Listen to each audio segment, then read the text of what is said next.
दिमाग में ऐसा क्वेश्चन आया है कि इंडस्ट्रियल स्केल पे अगर कोई डिवाइसेस बन रहे हैं, जैसे ये एलईडी बल्ब्स बनते हैं, जैसे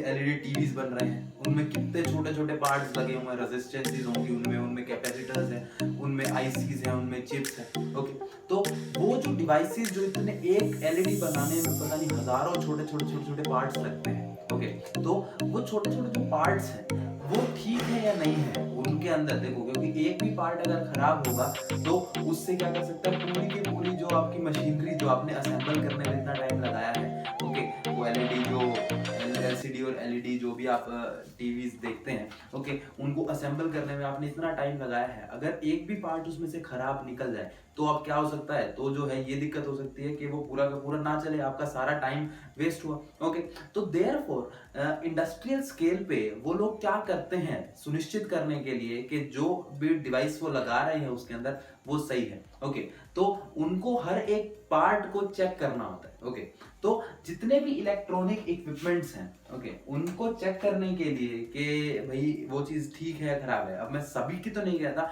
लेकिन मोस्टली अगर जो है वो डिवाइस खराब हो चुका होगा तो उसकी जो रेजिस्टेंस है वो क्या होगी, वो थोड़ी या तो घट चुकी होगी या ज्यादा। अगर शॉर्ट हो जाता है वो डिवाइस तो उसकी रेजिस्टेंस घट जाएगी, अगर वो जल जाता है या किसी और वजह से तो उसके अंदर जो है उसकी रेजिस्टेंस बढ़ सकती है। ओके, तो देयरफॉर ये जितने भी डिवाइसेस हम लोग चेक करना चाहते हैं कि भाई वो ठीक है या नहीं है, मैं उसको अपने जिस भी डिवाइस जैसे मोबाइल फोन्स को असेंबल कर रहा हूँ उन पार्ट्स के अंदर वो लगाने लायक है या नहीं है, वो ठीक तो है ना वो पार्ट जो उसके अंदर मोबाइल फोन में लग रहा है मेरे, तो उसको चेक करने के लिए एक क्या यूज किया जाती है टेक्निक कि हम उसकी रेजिस्टेंस को चेक कर ले कि उसकी रेजिस्टेंस जो है वो तय लिमिट्स के अंदर आ रही है या नहीं आ रही है। ओके, अगर वो आ रही है तो मेरा वो पार्ट ठीक है, मैं उसको यूज कर सकता हूँ, अगर नहीं आ रही है तो नहीं कर सकता। ओके, तो रेजिस्टेंसेस को चेक करना इंडस्ट्रियल एप्लीकेशन इंडस्ट्रियल यूज के लिए बहुत ही ज्यादा जरूरी है। ओके, तो देयरफॉर इसी वजह से जो है हम लोग देखते हैं कि क्या हमारे पास ऐसे कुछ डिवाइस हैं जिनसे मैं अननोन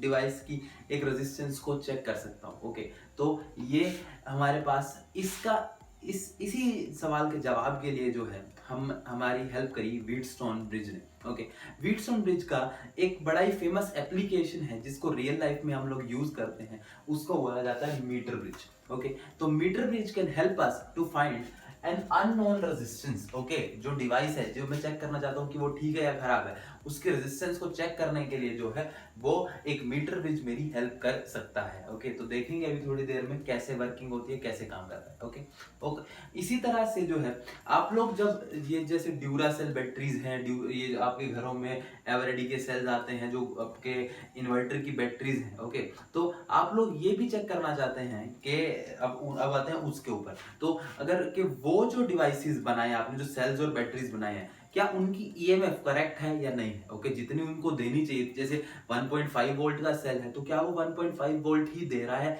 स्टार्टिंग में या नहीं दे रहा, क्योंकि क्वालिटी कंट्रोल नाम की भी कोई चीज होती है। ऐसा तो नहीं है कि मैं दुकानदार के पास जाऊं कि भाई मुझे 1.5 वोल्ट का सेल दे दो, वो मुझे जो है 1 वोल्ट का सेल दे दे, तो वो खराब बात रहेगी ना कंपनी की इमेज के लिए। तो देयरफॉर इसलिए जो है उनके ईएमएफ्स को चेक करना ही बहुत जरूरी है। ओके, तो इसके लिए हमारे पास फिर से व्हीटस्टोन ब्रिज की एक अनदर एप्लीकेशन जो रियल लाइफ में हमारे काम आता है, व्हीटस्टोन ब्रिज का रूप उसको बोलते हैं हम लोग पोटेंशियोमीटर। ओके, तो this potentiometer can help us to compare the EMF of two cells. दो डिफरेंट सेल्स की ईएमएफ को कंपेयर करने के लिए ये पोटेंशियोमीटर नाम का डिवाइस मेरी हेल्प कर सकता है। दूसरा एप्लीकेशन, थर्ड एप्लीकेशन क्या है हमारा, तो उसमें क्या रहता है कि अगर मेरे पास एक सेल मेरा उस टाइम पे ईएमएफ उसका मैंने चेक करा करेक्ट था। ओके, जैसे जैसे टाइम बीतेगा मैं उसको यूज करूंगा तो क्या होगा, उसकी इंटरनल रेजिस्टेंस कुछ ना कुछ बढ़ती जाएगी, क्योंकि उसके अंदर जो है अलग अलग प्रकार की केमिकल रिएक्शंस हो रही हैं, तो उसकी इंटरनल रेजिस्टेंस की वजह से बढ़ जानी चाहिए। ओके, तो to find out the internal resistance is also our requirement, कि मेरा जो डिवाइस है,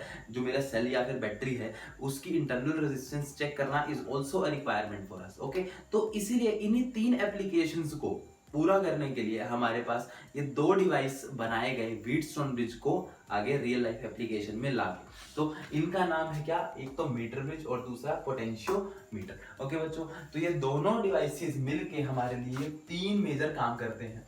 पहला क्या, to find an unknown resistance, ताकि मैं ये चेक कर सकूं कि जो मोबाइल फोन्स में या फिर एलईडीज में या फैंस में जो भी डिवाइसेस में लग रही है चीजें, जो छोटे छोटे पार्ट्स लग रहे हैं उन वो ठीक है या नहीं है, नहीं तो मेरा पूरा डिवाइस भी खराब हो सकता है उनकी वजह से। पहला point, to find an unknown resistance. दूसरा पॉइंट के to compare the EMFs of two cells. Okay, ये दो सेल्स की ईएमएफ को कंपेयर करने के लिए कि भाई ये दो, मेरे पास एक ठीक सेल है और एक बिल्कुल मतलब मैंने जो अपना आइडियल सेल जो मैंने बनाया है मींस ओके, और दूसरे सेल को के ईएमएफ को कंपेयर करने के लिए कि क्या ये दोनों बराबर है या नहीं है, इससे दुगना सेल है तिगुना सेल है। ओके, तो वो चेक करने के लिए हम लोग इस पोटेंशियोमीटर की इस एप्लीकेशन को यूज करते हैं।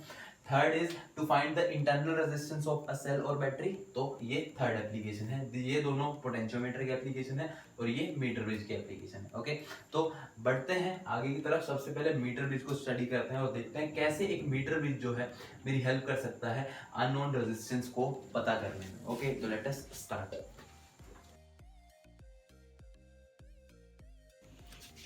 ओके बच्चों, तो let us study the working of a metre bridge. Start करते हैं, मीटर ब्रिज हमारा क्या है, कैसे काम करता है, इसके बारे में स्टडी करना हम लोग स्टार्ट करते हैं। देखो, सबसे पहले construction, how this device is made. Okay, तो to find an unknown resistance, अभी इसकी वर्किंग में देखेंगे कैसे ये काम करता है अननोन रेजिस्टेंस के लिए। पहले ये देख लें कि ये बनाया कैसे जाता है। तो कंस्ट्रक्शन,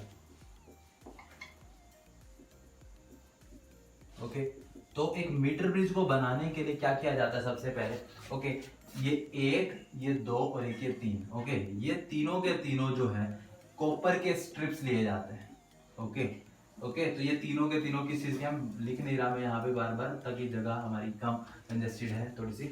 ओके, सो ये कॉपर के स्ट्रिप्स हैं हमारे। ओके, तो ये कॉपर के स्ट्रिप्स किस लिए यूज किए जा रहे हैं, ताकि जो है ये इनकी रेजिस्टेंस कम रहे और ये मेरे डिवाइस की मेजरमेंट के ऊपर इफेक्ट ना डाले। ओके, तो ये हमारे कंडक्टिंग मटेरियल के स्ट्रिप्स हैं। ओके, ये एल शेप का एक, जैसे आप मान सकते हो कि मैंने इसके अंदर एक एल सी शेप की कटिंग कर दी, यहाँ लगा दिया। ये रेक्टेंगुलर शेप की कटिंग लगा दी है कि यहाँ पे इस तरह से एल शेप की कटिंग लगा दी कॉपर की। ओके, तो ये पहला पॉइंट।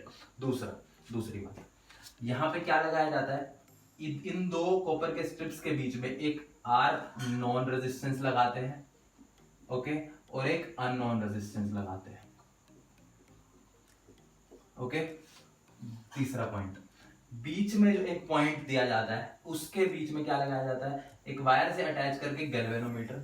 और गैल्वेनोमीटर के बाद में एक ऐसे पॉइंटर शेप की एक डिवाइस होता है, इसको बोलते हैं हम लोग जोकी। जैसा ये दिख रहा है ना, बिल्कुल एग्जैक्टली ऐसा ही दिखेगा, पॉइंटर सा शेप होता है उसका, उसको जोकी बोला जाता है। ओके, तो वो एक प्रकार की है, उसको स्लाइड किया जाता है इस वायर के ऊपर। ओके, ये एक वायर है बीच में, ये पॉइंट ए और पॉइंट बी के बीच में एक वायर यूज की जाती है। ओके, ये वायर किस मटेरियल की बनाई जाती है, this wire is made up of a material, दो मटेरियल में से किसी भी एक मटेरियल की बनाई जा सकती है।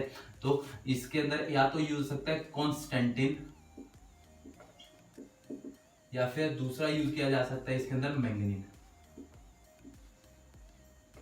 ओके, तो दो मटेरियल में से कोई भी एक मटेरियल की ये बनाई जाती है, तो या फिर कॉन्स्टेंटिन की या फिर मैंगनीज की। ओके, तो ये दोनों कैसे मटेरियल है, ये एलॉयज है। ओके, और आपको ये पता है एलॉयज की रेजिस्टेंस जो है वो कम नहीं होती, एलॉयज की रेजिस्टेंस एक मीडियम रेंज की रेजिस्टेंस रहती है। ओके, तो this wire has some resistance in it. Okay, in wire की अपनी कुछ रेजिस्टेंस बेशक ना हो, लेकिन ए और बी पॉइंट के बीच में जो ये वायर लगी है इसकी कुछ ना कुछ रेजिस्टेंस है। ओके, तो इसकी रेजिस्टेंस किसके ऊपर डिपेंड करेगी। ओके, किसी भी वायर की जो रेजिस्टेंस है वो किसके ऊपर डिपेंड करती है, that depends on its length. आपको पता है कि resistance R is equal to rho L by A। Okay, तो अब अगर इस वायर की बात करूं तो जितना भी इसकी लेंथ होगी उसके ऊपर ये रेजिस्टेंस जो है उसकी डिपेंड करेगी ना। तो resistance of this wire is directly proportional to its length. Okay, अब प्रोपोर्शनलिटी हटाने के लिए हम लोग कांस्टेंट लगा देते हैं, R is equal to K times L बोल देते हैं। ओके, तो ये आ गया मेरे पास। ये आपको चीज ध्यान रखनी है कि इसके केस में resistance is directly proportional to length है। ओके, दूसरी बात कि जो A और B पॉइंट है, ओके, इनके बीच में जो टोटल डिस्टेंस रखा जाता है ये 1 मीटर का रखा जाता है या फिर 100 सेंटीमीटर का रखा जाता है। ओके तो ये बात आपको ध्यान रखने के, इनके बीच में जो टोटल डिस्टेंस है ये 100 सेंटीमीटर का है। ओके अब क्या होगा अगर मैं आपके सामने एक वो बनाऊं व्हीटस्टोन ब्रिज,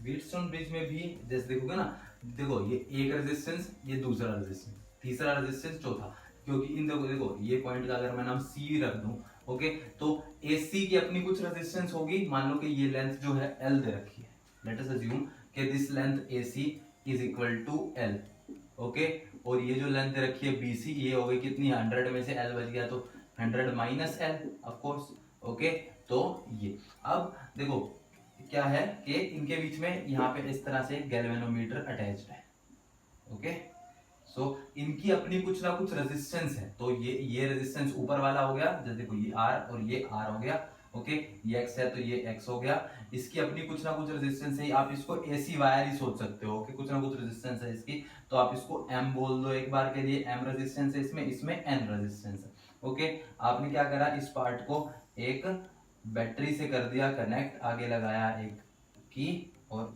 ये आ गया, ओके तो इस तरह से आप देख सकते हो कि कैसे एक metre bridge is equivalent to है व्हीटस्टोन ब्रिज, ओके तो अगर व्हीटस्टोन ब्रिज की कंडीशन सेटिस्फाई होगी, यानी कि जब भी गैल्वेनोमीटर में नल पॉइंट आएगा उस टाइम पे जो है R/M is equal to X/N हो जाएगा, दैट्स ऑल, तो कुछ करना ही है आपको, तो बस अब आपको जो है इसकी कंस्ट्रक्शन समझ आ गई है, तो पहले इसका प्रिंसिपल लिख लेते हैं फिर इसकी वर्किंग लिख लेते हैं, ओके तो प्रिंसिपल, कौन से प्रिंसिपल पे काम करता है ये डिवाइस आपका, दिस डिवाइस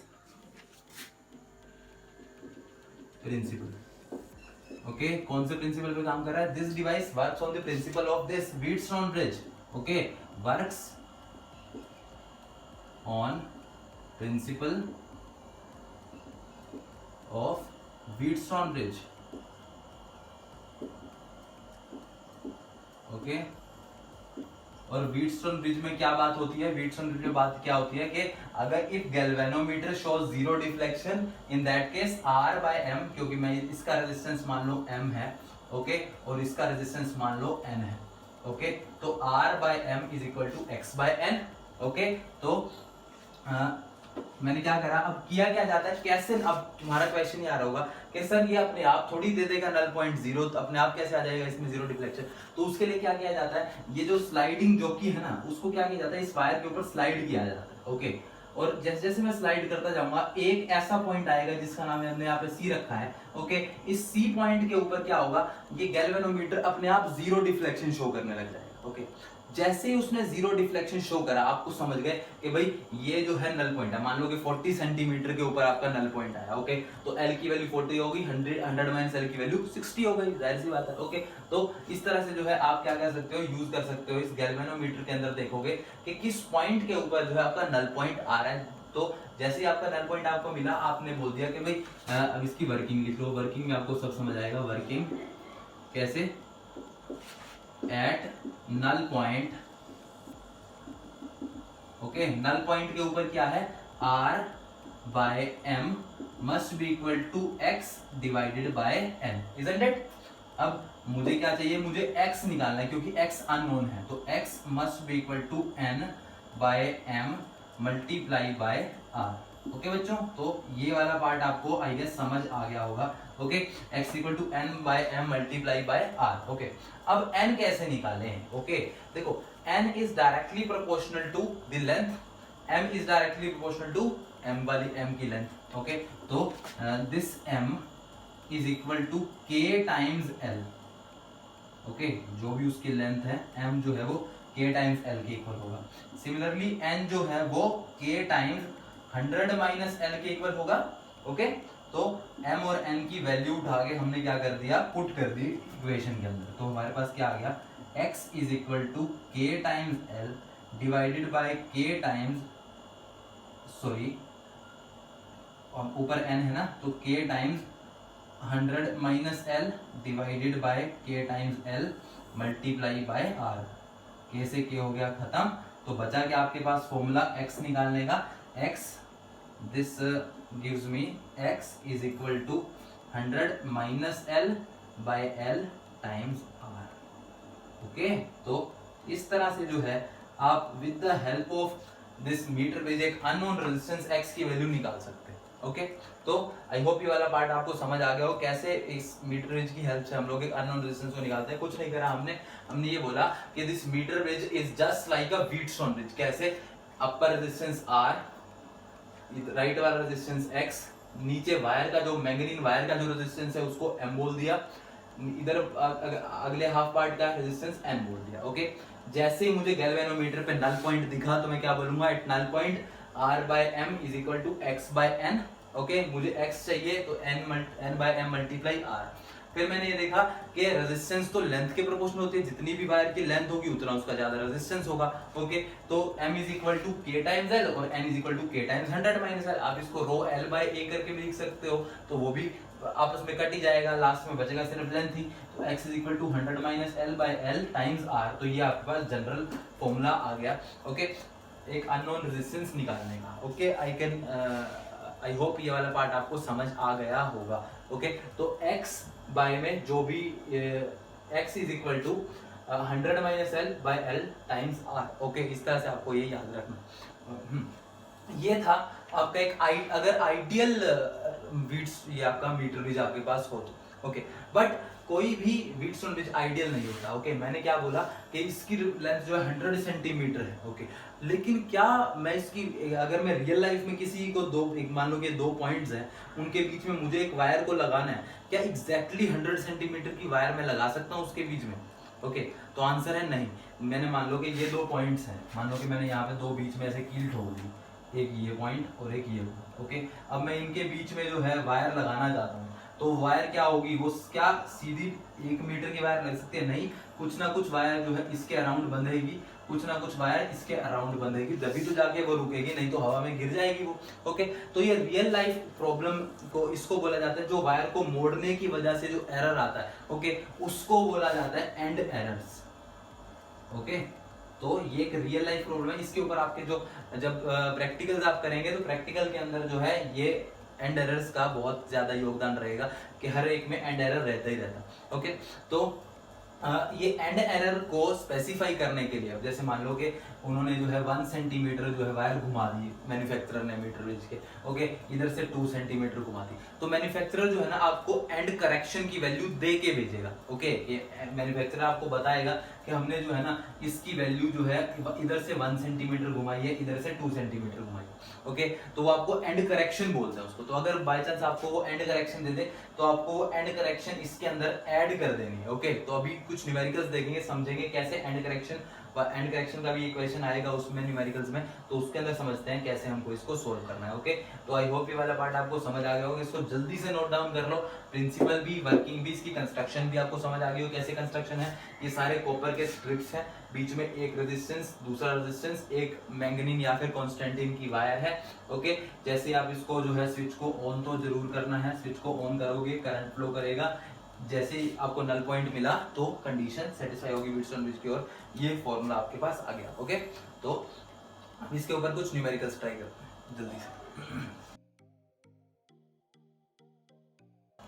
ओके बेटा, so let us do some of the questions related to this metre bridge part जो हमने अभी भी पढ़ा है थ्योरी में। तो देखते हैं, जैसे इक्वेशन आपको ये गिवन है, in a metre bridge null point is found at 30 centimetre from A. Okay, तो जैसे आपको नल पॉइंट ए से 30 सेंटीमीटर के डिस्टेंस पे दे रखा है, for the following figure find the unknown resistance. Unknown resistance x की वैल्यू आपको निकालनी है। ओके, तो कैसे निकालोगे आप लोग? तो मान लो इस तरह से आपको दे दिया, okay, x by x is equal to 100 minus l by l times r। Okay, तो वैल्यू पुट कर देंगे सबसे पहले, तो x is equal to 100 minus 30 by 30 times r की वैल्यू कितनी है? 12। ओके बेटा, तो वैल्यू पुट कर देंगे, x is equal to 70 by 30 multiply by 12 ohm. Okay, तो 0 से 0 कैंसिल, 3 की टेबल पे 4 पे गया ये। ओके, 7 जोक 28 28 ओम, तो x की वैल्यू कितनी आ गई? 28 ओम आ गई। ओके, तो आई होप ये वाला पार्ट आपको समझ आ गया होगा। ओके, तो बढ़ते हैं अपने इसी तरह के सेकंड क्वेश्चन की तरफ। ओके, तो let us okay, so now let us try this second question. क्या दे रखा है इस बार? In a metre bridge null point is found at 40 centimeter from A for the following figure. Now find the unknown resistance. Okay, तो अब ये question को अब देखें हम लोग, तो इस बार जो है एक इन्होंने चेंज कर दिया हमारी थ्योरी में कि इन्होंने जो है इसको x बोल दिया है अननोन और इसको r बोल दिया. ओके, तो आपको क्या करना है, x की वैल्यू निकालनी है. तो इस बार कैसे करेंगे, तो देखते हैं सोल्यूशन. ओके, तो आप देखो, आपको कुल मिला के थियरी को याद रखना है आपकी P by Q is equal to R by S होता है, दैट्स ऑल. इसके अलावा आप बेशक कुछ याद रखो चाहे ना रखो. ओके, तो x बाय में मान लो इसकी जो रेजिस्टेंस वो कांस्टेंट है k है, k times L is equal to R divided by k times 100 minus L. Okay, k से k हो गया आपका cancel, x is equal to R multiply L divided by 100 minus L. तो अब इसकी वैल्यू को आप पुट कर सकते हैं L इसके अंदर. ओके, तो R की वैल्यू कितनी दे रखी है आपको, 24 ओम. ओके, L की वैल्यू कितनी दी गई है आपको, 40 centimetre divided by 100 minus L की वैल्यू कितनी दी गई है, अब 100 में से 40 जाएगा तो 60 सेंटीमीटर बच जाएगा. सेंटीमीटर सेंटीमीटर खत्म, 0 से 0 खत्म, 6 4 जा 24, 4 4 जा 16 ओम आ गया. ओके, तो इस तरह से जो है आप इस सेकंड क्वेश्चन को ट्राई कर सकते हैं.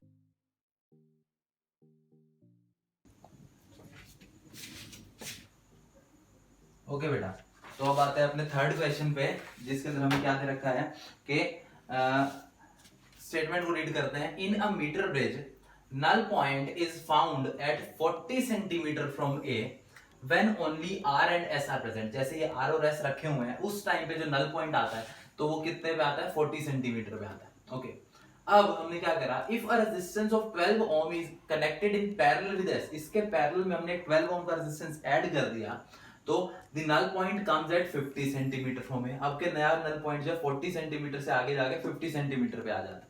Okay, find the value of R and S. R और S की वैल्यू आपको निकालनी है, तो लेट अस डू इट. तो पहले फर्स्ट पार्ट को देखते हैं, सिर्फ फर्स्ट पार्ट को देखो, नीचे वाले पार्ट को भूल जाओ कि in a metre bridge null point is found at 40 centimetre when only R and S are present. Okay, तो अगर उस समय पर जो है 40 सेंटीमीटर पे आ रहा है तो L is equal to 40 centimetre हो गया इतना पार्ट, और 100 minus L is equal to 60 centimetre हो गया इतना पार्ट. ओके, तो अब इनकी आप क्या करो, वैल्यूज लिख लो. तो R by S is equal to L by 100 minus L, यानी कि 40 बाय 60 दैट इज 2 बाय 3. तो R is equal to 2 by 3 times S. ये आपके पास आ गई इक्वेशन नंबर 1. ओके, अब आते हैं अपने दूसरे पार्ट पे कि जब जब जब जब यहाँ पे 12 ओम का एक रेजिस्टेंस पैरेलल में कर दिया हमने. ओके, जैसे ही मैं यहाँ पे एक 12 ओम का रेजिस्टेंस पैरेलल में करता हूँ, उस टाइम पे मेरा जो नल पॉइंट है वो चेंज हो जाता है. उसकी वैल्यू कितनी हो जाती है, 50 सेंटीमीटर हो जाती है. तो नया नल पॉइंट क्या आ रहा है, मेरा नया नल पॉइंट जो है वो 50 सेंटीमीटर पे आ रहा है. तो L is equal to 50 centimetre and 100 minus L is also equal to 50 centimetre. Okay बच्चों, तो ये आ गया मेरा. अब इसकी वैल्यू जो है, अब आप नया रेजिस्टेंस के साथ में इसको देखो, तो अब देखो इसकी जगह मैं इसकी वैल्यू को बोल देता हूं, this is equal to S dash.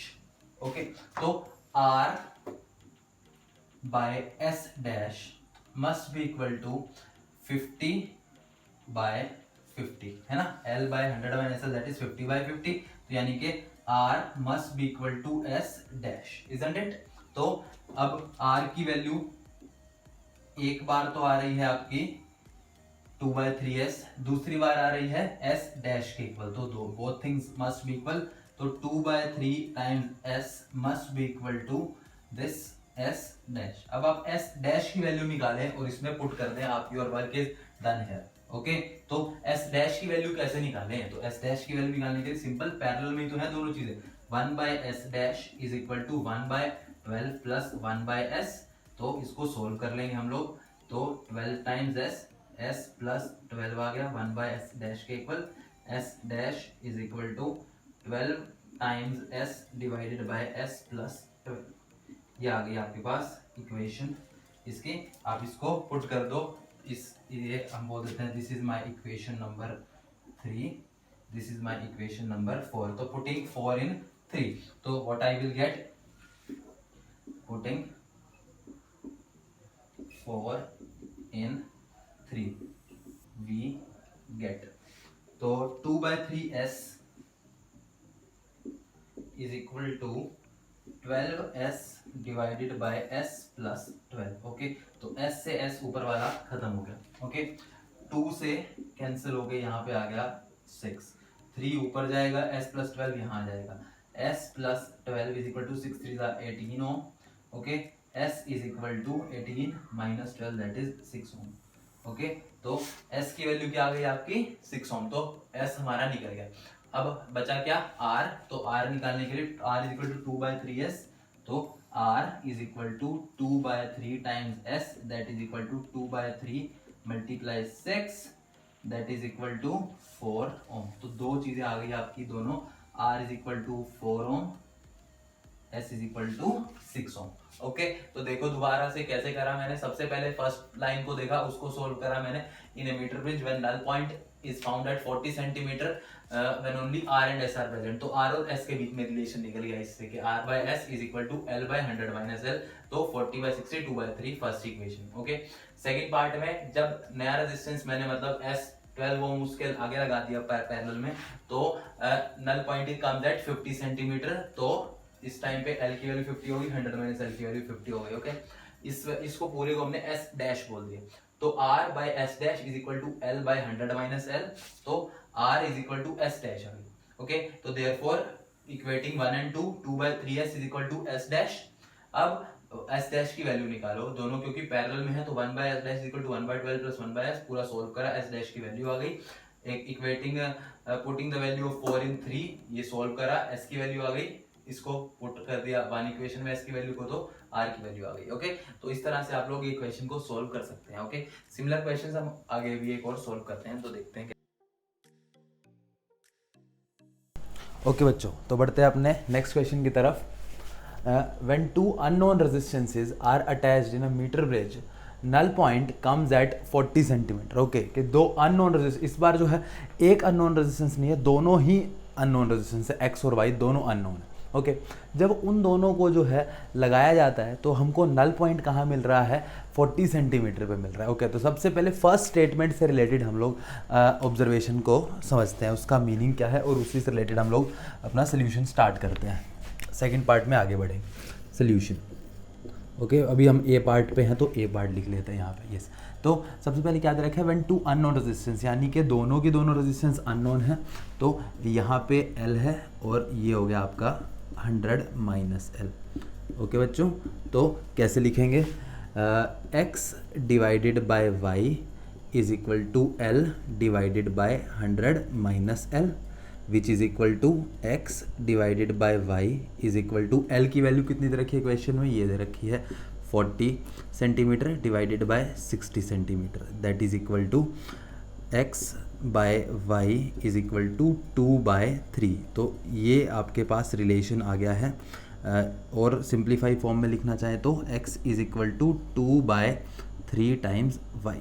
Okay, ये बोल दिया मैंने इक्वेशन नंबर 1 मेरी। ओके, अब सेकंड, अब बढ़ते हैं आगे की तरफ।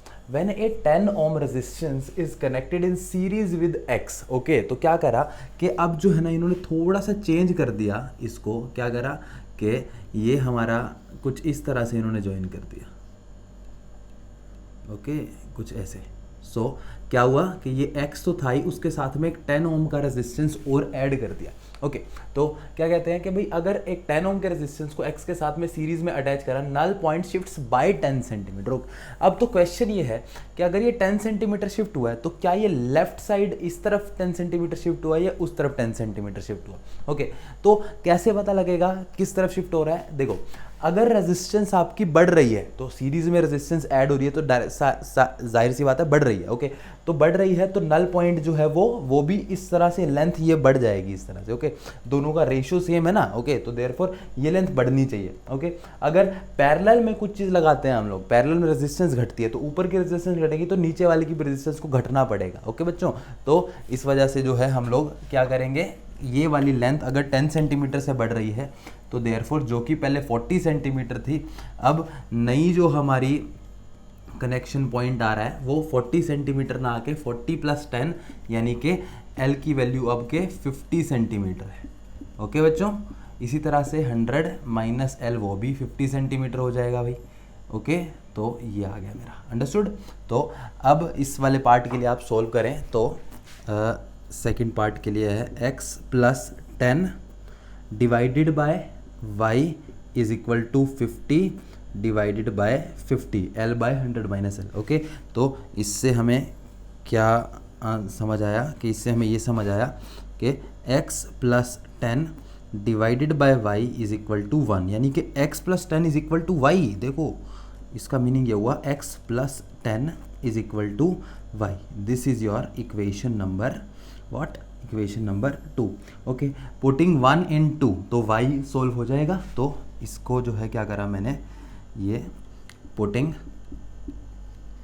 1 in 2 वी गेट। ओके, तो 2/3 टाइम्स y + 10 = y आ गया आपका। ओके, अब y वाले टर्म को उधर ले जाओ, 10 = y - 2/3y यानी कि 10 = कितना हो गया, y/3, y = 30 ओम आ गया बच्चों। ओके, y = 30 ओम, अंडरस्टूड। तो y की वैल्यू आ गई आपके पास 30 ओम, इसमें पुट कर देंगे x की वैल्यू भी आ जाएगी। तो x = क्या आ गया आपके पास, x की वैल्यू आ गई 2/3 × 30 ohm, that is equal to 20 ohm. So x = 20 ohm, understood. तो x = 20 ओम है, y = 30 ओम है। Very good. तो हमें जो है बहुत इजीली, बहुत अच्छे तरीके से आंसर मिल गया। x की वैल्यू मिल गई, वो 20 ओम के इक्वल है, y की वैल्यू मिल गई 30 ओम के इक्वल है। ओके, अब बढ़ते हैं बी पार्ट की तरफ। ओके, तो बी पार्ट क्या कहता है कि also find the null point if a 30 ohm resistance is connected in series with y। Okay, तो सब चीज एज इट इज करके यहाँ पे x ज्वाइन कर दिया, y + 30 कर दो। ओके, इस केस में नया नल पॉइंट आपको कहाँ मिलेगा, तो ये आपको बताना है। तो कैसे निकालेंगे, तो आप एक बार इसकी वैल्यूज को याद रखो बस, x 20 है, y 30 है। बाकी हम लोग बी पार्ट में, और अभी इस पार्ट के अंदर और किस चीज़ की रिक्वायरमेंट नहीं है। तो x = 20, y = 30, दैट्स ऑल। इतने पार्ट को याद रखो बस। तो ये हमारा बी पार्ट चल रहा है। x = 20 ओम, y = 30 ओम आया था। ओके, तो अभी बी पार्ट के लिए वो क्या कहता है कि सर सभी एज इट इज़ सेम है। ओके, x की वैल्यू, x तो जो है वो सेम ही है हमारा एटलीस्ट, और कुछ ना हो तो x जो है वो एज इट इज़ सेम है। ओके, लेकिन जो y है उसमें मैंने क्या करा, y की जगह जो है y + 30 कर दिया। ओके, तो यहाँ पे जो है हमने जो है एक छोटा सा चेंज करा, क्या कि ये हमने इस तरह से, ये कुछ ऐसे कर लेते हैं, एक रेजिस्टेंस यहाँ जोड़ दिया, प्लस में एक दूसरा रेजिस्टेंस हमने जोड़ दिया यहाँ पे 30 ओम का। तो ये है y और ये है 30 ohm. Okay, what will be the new null point, L की वैल्यू निकालनी है आपने, कितनी आएगी। ओके, तो you know the value of x and y, आप इजीली निकाल सकते हैं I guess. So x/y + 30 must be equal to L divided by 100 - L। Okay, x और y की वैल्यू पुट कर दो अभी इस पार्ट में, that is 20 divided bye 30 + 30 60 must be equal to L divided by 100 - L, isn't it. 0 से 0 हो गया आपका कैंसिल, 2 के टेबल पे 1/3 पे चला गया ये। तो इसको सोल्व करेंगे तो 3L = 100 - L आ गया, 3L + L 4L = 100 आ गया, L = 25 सेंटीमीटर आ गया बच्चों। ओके, L की वैल्यू क्या आ गई, 25 सेंटीमीटर। तो इस तरह से आप जो है इस क्वेश्चन को सोल्व कर सकते हैं। आई होप ये वाला पार्ट आपको समझ आ गया होगा। तो इसी तरह से देखते हैं एक और क्वेश्चन को। तो look at the board. Okay बच्चों, तो बढ़ते हैं अपने लास्ट क्वेश्चन की तरफ, देखते हैं क्या है, क्या कहता है हमारा लास्ट क्वेश्चन। तो देखो, when two unknown resistances R and S are connected in a meter bridge, the balance point is L1. Okay, an unknown resistance L1 an unknown resistance X is connected in parallel with the S and the balance point is L2. Okay, तो सबसे पहले क्या याद रखें, इस बार हमें दोनों resistances ही unknown दी गई हैं, नॉन दी गई हैं, R एंड S. ओके, तो जब R और S लगी होती है तो उस टाइम पर हमें बैलेंस पॉइंट मिलता है L1 वैल्यू का. ओके, लेकिन जब हमने जो है यहाँ पे S के साथ में एक दूसरा रेजिस्टेंस X वैल्यू का पैरेलल में लगा दिया तो हमें नया बैलेंस पॉइंट मिलता है L2 वैल्यू का. तो हमें क्या करना है, obtain a formula for X in terms of L1, L2 and S. तो फर्स्ट पार्ट से ही स्टार्ट करते हैं हम लोग, फर्स्ट लाइन से. When two known resistance R and S are connected in metre bridge the balance point is L1. Okay, तो solution, the balance length दे रखी है हमें L1. तो देयरफॉर इसका मीनिंग क्या हुआ, R by S must be equal to L1 divided by 100 minus L1.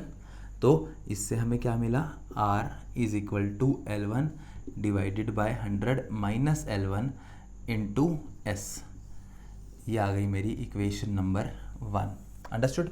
अब क्या करते हैं, सेकंड पार्ट की तरफ बढ़ते हैं अपने, कि यहाँ पर हमने एक अननोन रेजिस्टेंस X वैल्यू का लगा दिया. तो ये एक X वैल्यू का रेजिस्टेंस पैरेलल में लग गया भाई. ओके, अब जैसे ही मैं इसको लगाता हूँ उस टाइम पे क्या होगा, इसकी रेजिस्टेंस कम हो जाएगी, बैलेंस पॉइंट थोड़ा खिसक के इस तरफ आ जाएगा. ओके, तो this is my new balance point. तो this is my new balance point, L2 आ गया इस लेंथ का balance length.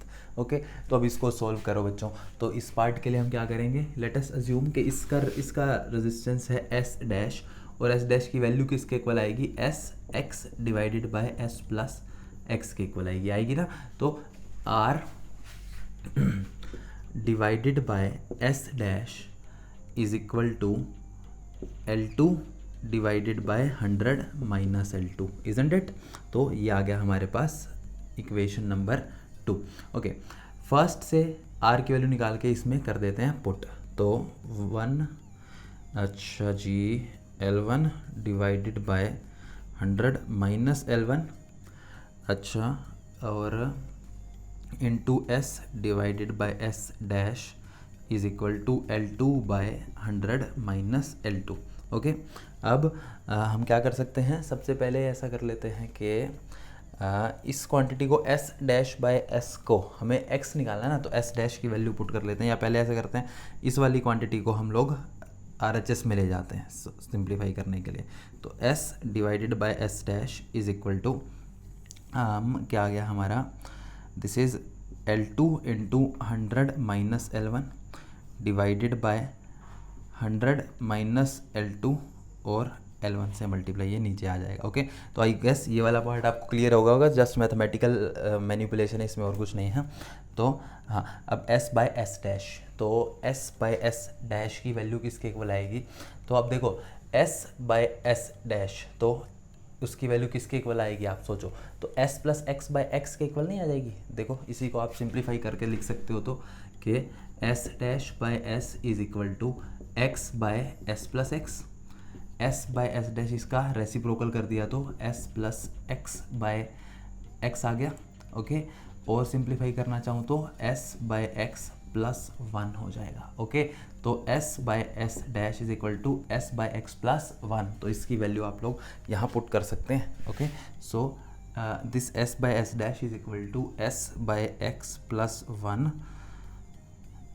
Is equal to L2 times 100 minus L1 divided by L1 times 100 minus L2.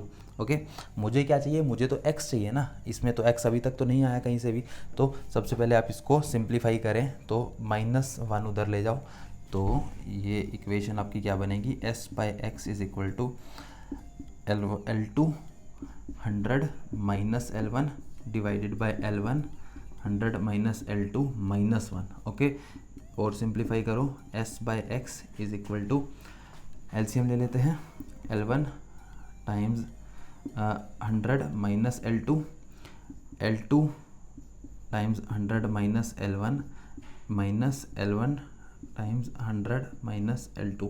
Okay, तो ये आ गया हमारे पास इसका इतना पार्ट. तो अब इसको और भी सिंप्लीफाई किया जा सकता है. तो देखें, S by X is equal to 100 L2 minus L1 L2 minus 100 L1 minus L1 L2 divided by L1 100 minus L2। Okay, जो पार्ट कट रहा है उसको यहाँ प्लस आएगा, जो पार्ट कट रहा है उसको ख़त्म कर दो, बचा क्या 100 times L2 minus L1 divided by L1 times 100 minus L2। Okay, x निकालना है, जस्ट रेसिप्रोकल करके s को दूसरी तरफ ले जाओ। तो x is equal to L1 100 minus L2 divided by 100 L2 minus L1 multiply by s। This is your answer. Okay, so this is your answer. तो इस तरह से आप इसको सोल्व कर सकते हैं। तो देख लो, एक बार दोबारा से बता देता हूँ। कुछ नहीं है, मैथमेटिकली थोड़ा सा हो सकता है आपको कन्फ्यूजन हो जाए इसमें, लेकिन फिजिक्स वाइज इसमें कुछ डिफिकल्ट नहीं है। कैसे करा, बस कि फर्स्ट पार्ट में हमने क्या करा कि जो है R और S नोन है, तो R by S is equal to L1 by 100 minus L1 हो जाएगा। सिंप्लीफाई करके R की वैल्यू निकाल ली। ओके, सेकेंड पार्ट के लिए जब x उसके पैरेलल में है तो उसकी resistance equivalent resistance S dash हो जाएगी। तो S dash is equal to S X by S plus X, ये पैरेलल में होता है तो ये फॉर्मूला होता है, हमें पता है। ओके, इसको हमने सिंप्लीफाई करके S dash by S is equal to this, S by S dash is equal to, ये फॉर्मूला हमारा आ गया। ओके, अब क्या करा हमने, R by S dash is equal to L2 by 100 minus L2, ये लिख लिया फॉर्मूला मेरा। R की वैल्यू इसमें से निकाल के इसमें पुट करा तो ये आ गया मेरे पास L1 by 100 minus L1 S by S dash. उधर S बाई एस डैश की वैल्यू हमने निकाली हुई है, इसमें कर देंगे पुट, सिंप्लीफाई करेंगे, थोड़ा सा मैनिपुलेशन करेंगे इधर उधर मैथमेटिक्स में, तो हमारे पास एग्जैक्ट आंसर हमारा आ जाएगा ये रहा। ओके, तो आई होप ये वाला पार्ट आपको समझ आ गया होगा। व्हीटस्टोन ब्रिज कैसे हमारी अननोन रेजिस्टेंस निकालने में मदद कर सकता है। ओके, लेकिन ये using this metre bridge. Okay, meter bridge एक टाइप ऑफ व्हीटस्टोन ब्रिज है। ओके, तो ध्यान रखना कि जितनी भी प्रॉपर्टीज़ आपकी एक मीटर ब्रिज के ऊपर लगती हैं, व्हीटस्टोन ब्रिज के ऊपर लगती हैं, वही मीटर ब्रिज के ऊपर भी लगाई जा सकती है। जैसे मसलन कि जब नल पॉइंट अचीव हो चुका है, okay, when the null point is achieved, उस टाइम पे हमने क्या देखा था कि एक व्हीटस्टोन ब्रिज में हम लोग गैल्वेनोमीटर और बैटरी की पोजीशंस को एक्सचेंज कर सकते थे। ओके, सिमिलरली इसके अंदर भी अगर जब नल पॉइंट अचीव हो जाता है उस टाइम पे, चाहे मैं जैसे यहाँ पर बीच में इधर बैटरी लगा दूँ और यहाँ पे गैल्वेनोमीटर लगा दूँ, तो कोई फ़र्क नहीं पड़ेगा। ओके, तो therefore when the null point is achieve you can interchange the position of galvanometer and the battery. ये चीज़ का आपको ध्यान रखना है हमेशा के हमेशा। अंडरस्टूड? और यस, हाँ, there is one thing else जो है हमारी प्रैक्टिकली जब इसको यूज़ करते हैं तब हमारे पास आती है प्रॉब्लम, उसको बोलते हैं एंड करेक्शन। ओके, या फिर एंड प्रॉब्लम्स। तो जब क्या रहेगा कि एक्चुअल में हम बोलते हैं कि 1 मीटर की वायर है, एक्चुअल में कभी 1 मीटर की वायर होती नहीं है। क्यों? क्योंकि यहाँ पर जो पिन्स निकले होंगे उसके ऊपर जब आप बांधोगे थोड़ा बहुत, उसकी वजह से जो है डिस्टेंस जो है एग्जैक्ट 1 मीटर ना रहेगी, कुछ उससे ज़्यादा या कम हो सकता है, ज़्यादा हो सकता है थोड़ा बहुत। ओके, तो देयरफॉर इसकी वजह से हमको एंड करेक्शन जो है स्पेसिफाइड होते हैं मैन्युफैक्चरर के द्वारा। वो क्या बताता है कि भाई जितना भी वैल्यू इसके अंदर एंड एरर आएगा उसको हम लोग ऐड करना पड़ता है उसको। ओके, इसका भी क्वेश्चन हम लोग एक ट्राई करेंगे, लेकिन थोड़ी देर के नेक्स्ट वीडियो के बाद। ओके, तो in the next video we will study the next type of the application of the Wheatstone bridge, जिसका नाम है पोटेंशियोमीटर बच्चों। ओके, तो आई होप आप इन सभी न्यूमेरिकल्स को अच्छे से प्रैक्टिस करें। नहीं कुछ समझ आता तो कमेंट सेक्शन में आप मुझसे पूछ भी सकते हैं। तब तक के लिए all the very best. Thank you.